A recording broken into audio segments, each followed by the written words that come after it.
This is war.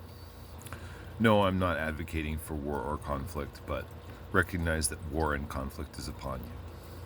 Well, there are no pundits or political operatives officially declaring that the Second American Civil War is active.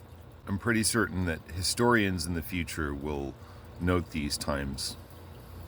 Because even though I hate physical conflict and I do not condone violence whatsoever, recognizing the situation is necessary.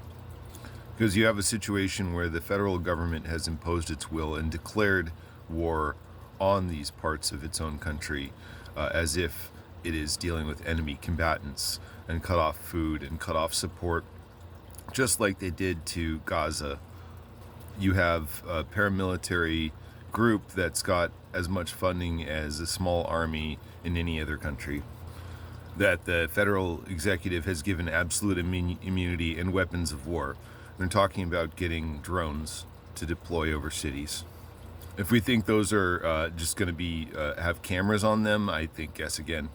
This is what I meant when I said that Palestine was a proving ground and a testing ground for the technologies of oppression that were going to be turned on the citizens of the West themselves. As if that needed to be a reason to stop a genocide. So yeah, even though this particular civil war does not have discernible sides, north versus south or a red versus blue, in a geographical sense, what you have is the population of the country that believes in meritocracy and democracy and the ability of people to come to this country and work their way up in the ranks and be able to apply for citizenship, and the idea of a John Rawls based justice system. Imagine a world where it doesn't matter where you were born, everybody gets equal treatment. And that is what it means to be an American. These people want something different for America.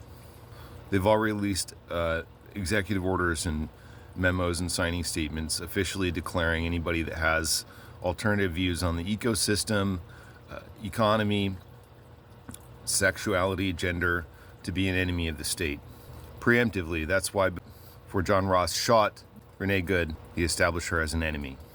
So yeah, they're executing people in the street, and they're arresting people with impunity, and they're invading people's homes without warrants, and they're making quite a show of it.